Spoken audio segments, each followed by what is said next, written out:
اللہ کے پاس تو یہ کوالٹی ہے کہ وہ تو سننے اور دیکھنے کے قابل ہے، لیکن تمہارے پاس یہ کوالٹی ہے کہ اپنی آواز اس تک پہنچاؤ۔ جب بات ہوتی ہے تمہاری تو تم اس کے ساتھ اللہ کو ملا دیتے ہو کہ تم کیا سمجھتے ہو کہ اللہ کو سنائی نہیں دیتا، اللہ کو دکھائی نہیں دیتا۔ بات اللہ کی کہاں ہو رہی ہے؟ تمہاری ہو رہی ہے کہ تمہاری آواز پہنچ رہی ہے یا وہاں نہیں۔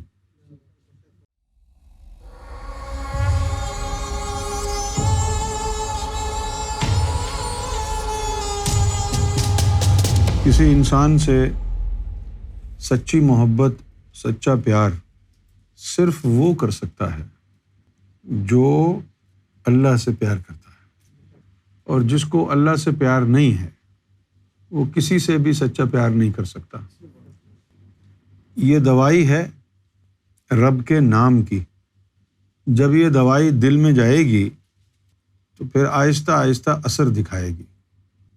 جب تک یہ دوائی نور کی، رب کے نام کی دل میں جائے گی نہیں تو آپ کا رب سے کوئی تعلق نہیں۔ تعلق پیدا کرنے کے لیے ضروری ہے کہ رب کا نام، اس کا نور دل میں جائے۔ جیسے ایک ہوتا ہے جاپ اور ایک ہوتا ہے سمرن۔ جاپ اور سمرن میں فرق یہ ہے کہ جاپ جیب سے ہوتا ہے، اسی لیے جاپ کہلاتا ہے۔ جیب کہتے ہیں زبان کو، اور جو سمرن ہوتا ہے وہ اندر دل کی دھڑکنوں میں ہوتا ہے۔ تو جب تک جاپ سے سمرن تک نہیں آئیں گے سچائی نہیں آئے گی۔ ستیہ کا تعلق جیب سے نہیں ہے، دل سے ہے۔ اب ہم نے اگر کسی دور مقام پر اپنے کسی رشتہ دار یا اپنے دوست سے کانٹیکٹ کرنا ہے تو ہم فون اٹھا کے فون گھمائیں گے۔ تو فون کا کام کیا ہے؟ اس کے ذریعے کانٹیکٹ کر سکتے ہیں۔ ہم پاکستان، انڈیا میں کسی سے بات کرنا چاہیں گے تو فون کے ذریعے ہو سکتی ہے۔ یہاں پر ہم بولیں اور انڈیا میں کوئی سن لے، ایسا نہیں ہوگا۔ اب آپ ذرا سوچیں کہ جب ہماری آواز دوسرے محلے میں نہیں پہنچتی تو ہندوستان پاکستان کیسے پہنچے گی؟ ہندوستان پاکستان نہیں پہنچے گی تو رب تک کیسے پہنچے گی؟ یہ لوگوں نے ایک بہت بڑی غلطی کی، تمام مذہب والوں نے۔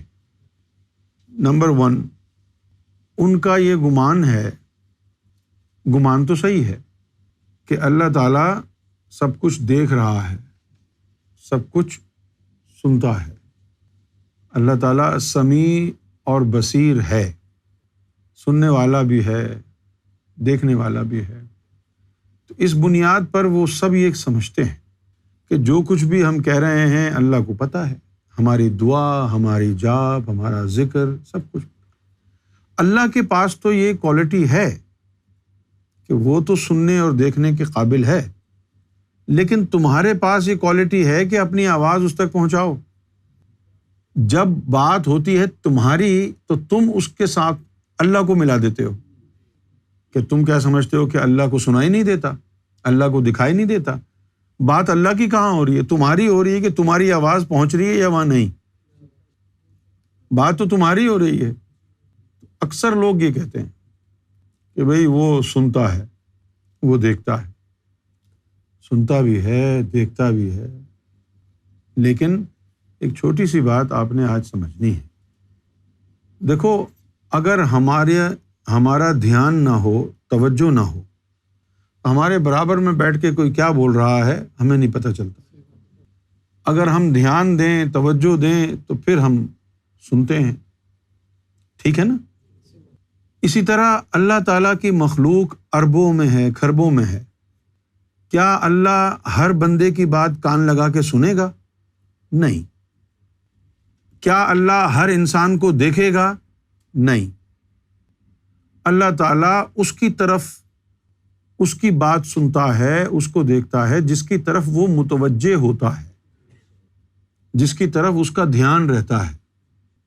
ایک حدیث شریف میں ہے کہ اللہ تعالیٰ جو ہے وہ تمہاری شکلوں کو، تمہارے عملوں کو نہیں دیکھتا، بلکہ تمہارے دل، تمہاری نیت کو دیکھتا ہے۔ تو جب اللہ دیکھنا چاہے گا تم کو تو اس وقت پھر وہ تمہارے دل کو دیکھے گا نا، تمہاری زبان کو نہیں دیکھے گا، تمہارے عمل کو نہیں دیکھے گا۔ یہی ایک نقطہ ہے جو اگر لوگوں کی سمجھ میں آ جائے تو بہت بڑی غلط فہمی سے نکل جائے۔ دوسرا یہ کہ قرآن مجید میں آ گیا کہ ہم تمہاری شہرک سے قریب ہیں، وہ بات اللہ تعالیٰ نے نبیوں کے لیے کہی تھی، وہ بات اللہ تعالیٰ نے مرسلین کے لیے کہی تھی، اور عام آدمی نے وہ اپنے لیے سمجھ لی کہ اللہ میری شہرک سے قریب ہے۔ جیسے سورہ قاف میں ہے وَلَقَدْ خَلَقْنَا الْإِنسَانَ، اور یقیناً ہم نے انسان کو تخلیق کیا۔ کون سے انسان کی بات ہو رہی ہے؟ یہ آدم صفی اللہ کی بات ہو رہی ہے۔ پہلے انسان وہ ہیں نا۔ وَنَعْلَمُ، اور ہم جانتے ہیں، مَا تُوَسْوِسُ بِهِ نَفْسَهُ، اور ہم جانتے ہیں جو اس کے نفس میں خیالات آتے جاتے ہیں، ان سے واقف۔ کس سے بات ہو رہی ہے؟ آدم صفی اللہ کے بارے میں بات ہو رہی ہے۔ وَنَحْنُ أَقْرَبُ إِلَيْهِ، اور ہم نزدیک ہیں اس کے، من حبل الورید، اس کی شہرک سے بھی زیادہ، یعنی ایگزیکٹ نہیں بتایا ہے کہ کتنا قریب ہیں، شہرک سے بھی زیادہ قریب ہیں۔ شہرک دل کو لگتی ہے، اشارہ دل کی طرف ہے۔ تو اس بنا پر اکثر مسلمان، بلکہ زیادہ تر مسلمان یہ سمجھتے ہیں کہ اللہ تعالیٰ تو ان کی شہرک سے بھی قریب ہے، تو ان کو مرشد کی کیا ضرورت ہے؟ اللہ تعالیٰ تو ان کے اندر موجود ہے۔ اللہ تعالیٰ اگر تمہارے اندر موجود ہوتا تو تمہارے کارنامے، تمہارے گناہ، تمہارے فراڈ، بے ایمانیاں، تمہاری شیطانیت یہی ہوتی جو تم کر رہے ہو۔ جن کی شہرک سے قریب اللہ ہے وہ تو اللہ کے دوست ہو جاتے، وہ تو کسی کو تنگ نہیں کرتے، فراڈ نہیں کرتے، دھوکہ نہیں دیتے۔ یہ دو چار غلط فہمیاں نکالنی پڑتی۔ ایک تو یہ کہ تم اپنی آواز رب تک پہنچانے کے قابل ہو جاؤ، یہ بہت بڑی بات ہے۔ اس وقت عام انسان کے پاس یہ طاقت نہیں کہ وہ اپنی آواز اللہ تک پہنچا دے، اور نہ عام انسان کے لیے یہ بات ثابت ہے کہ اللہ اس کی شہرک سے قریب۔ اللہ ان کی ہی شہرک سے قریب ہوا ہے جنہوں نے باطنی تعلیم کے ذریعے اپنے دل میں رب کو بسا لیا ہے، اور جو خشک عبادات ہی کرتے رہے، زبانی کلامی جسمانی عبادات کرتے رہے، اللہ ان کے قریب تو نہیں ہے۔ آج کا انسان کسی بھی دھرم کا، کسی بھی مذہب کا ہو، وہ رب کو کیا پہچانے گا جب وہ سیدھا راستہ چننے کے قابل نہیں ہے؟ اب ہم اپنے مسلمانوں کی ہی بات لے لیں۔ اگر ہم میں یہ تمیز ہوتی، یہ کسوٹی ہمارے پاس ہوتی کہ سیدھا راستہ کیا ہے، تو کیا ہم شیعہ سنی وہابی دیوبندی بن گئے ہوتے؟ ایک ہوتے۔ کسی نے قرآن کو کیا سمجھا، کسی نے کچھ اور سمجھا، کسی نے کچھ اور سمجھا، اور اب ایک دوسرے سے دست و گریباں ہیں، لڑائی جھگڑا کرتے۔ تو معلوم یہ ہوا کہ بطور مسلمان ہمارے پاس وہ کسوٹی نہیں ہے جو ہمیں یہ بتا دے کہ صراط مستقیم کیا ہے، اور نہ اللہ نے قرآن میں بتایا کہ فی نفس ہی صراط مستقیم ہے کیا۔ صرف اتنا کہا ہے اہدنا الصراط المستقیم، دکھا دے ہمیں سیدھا راستہ، صراط الذین انعمت علیہم، ان لوگوں کو راستہ جن کو تو نے اپنی نعمت سے نوازا ہے۔ اب ہم نے ان لوگوں کو ڈھونڈنا ہے کیونکہ ان کا راستہ صراط مستقیم ہے۔ فی نفس ہی صراط مستقیم کیا ہے یہ نہیں بتایا کہ بھائی ان لوگوں کا راستہ دیکھ لو، اور پھر لوگ کہتے ہیں کہ کسی سے مدد نہ مانگو، اللہ کہہ رہا ہے ان کا راستہ دیکھو۔ یہ تو قرآن کی بات ہے نا۔ تو آج مسلمانوں کا قبلہ کس طرف ہے؟ شیطان کی طرف۔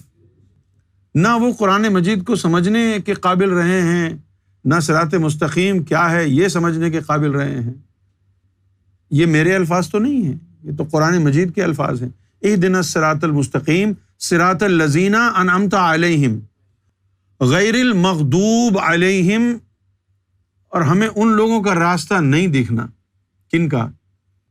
جن کے اوپر تیرا غضب نازل ہوا ہے. وَلَضَّالِّينَ، اس لیے کہ جن پر تیرا غضب نازل ہوتا ہے وہ گمراہ ہو جاتے. سکھ ہو، ہندو ہو، مسلم ہو، عیسائی ہو، رب تو سب کا ہے. سارا کا سارا رولا جو ہے وہ نام کا ہے. ہندو رام کہتے ہیں، مسلم جو ہے اللہ کہتے ہیں، سکھ واحے گرو کہتے ہیں. کیا فرق پڑتا ہے اس؟ اب جیسے یہ پانی ہے، اس کو عربی میں ماں کہتے ہیں، فارسی میں اس کو آب کہتے ہیں، انگریزی میں اس کو واٹر کہتے ہیں، اور سنسکرت میں، ہندی میں اس کو جل کہتے ہیں. اردو میں ہم اسے پانی کہتے ہیں. کوئی فرق پڑا ہے مختلف ناموں سے؟ انگریز آ کر کے کہے آئی نیڈ واٹر، پاکستانی ہندوستانی آ کے کہے مجھے پانی چاہیے، فارسی والا آ کے کہے مجھے آب چاہیے، اور ان کو پتہ نہ ہو کہ مختلف ناموں سے جس چیز کی ان کو ضرورت ہے وہ ایک ہی چیز کا نام ہے. یہ مطمئن کب ہوں گے؟ جب میں پانی دکھاؤں گا تو فارسی والے آ کے کہیں گے ہاں یہ آب ہے، عربی کہے گا نہیں یہ ماں ہے، اردو والا پانی کہے گا، ہندی والا جل کہے گا، انگریز واٹر کہے گا. پھر سب سمجھ جائیں گے اچھا اس کے مختلف نام ہیں. اسی طرح تم کو بھی ناموں میں نہیں پڑھنا، رب کو حاصل کر لو. جب رب تمہارے دل میں آ جائے گا پھر تم کہو گے او ہو یہی تو ہے رام، یہی گاڈ ہے، یہی واحد گرو ہے، یہی اللہ ہے، یہی رام اور رحیم ہے وہ ایک ہی، مختلف نام ہے. بہتر تو یہ ہے کہ ساری دنیا اس کو اس کے ذاتی نام سے پکارے. اس کے بہت سے نام ہیں، قرآن مجید میں تو 99 نام اس کے آئے، اور آپ کو معلوم ہے نا کہ ہر نام کا اثر مختلف ہوتا ہے. جس طرح ہمارے مسلمانوں میں مولوی مشورہ دیتے ہیں لوگوں کو کہ رزق کی تنگی ہے تو یا رزاق کا ذکر کرو، یا رزاق یا رزاق یا رزاق، تنگی دور ہو جائے گی. اسی طرح ہندوؤں کے اندر یہ ہے کہ جس کو فائنینشیل پرابلمز آ جائیں تو اس کو کہتے ہیں کہ بھئی یہ جو ہے لکشمی کی پوجا کرے. بات تو ایک ہی ہو گئی یا نہیں؟ اس بات تو ایک ہی ہو گئی. اب یہ سمجھے ہیں کہ بھئی لکشمی کوئی اور خدا ہے. لکشمی کوئی اور خدا نہیں ہے، وہ کوئی روپ ہے. رب ایک ہی ہے، مختلف اس کے روپ ہیں. ہم جن کو اللہ کی صفات کہتے ہیں ہندو ان کو روپ کہتے ہیں. بات تو ایک ہی ہے، لڑائی جھگڑے کی کیا ضرورت ہے؟ ہندو مسلمان کا گلا کاٹے، مسلمان ہندو کا گلا کاٹے، ایک ہی تو چیز ہے. ایک ہی خدا کے ماننے والے ہو، کسی بھی نام سے اس کو پکارو، کسی بھی نام سے اس کو بلاؤ، فرق نہیں پڑتا.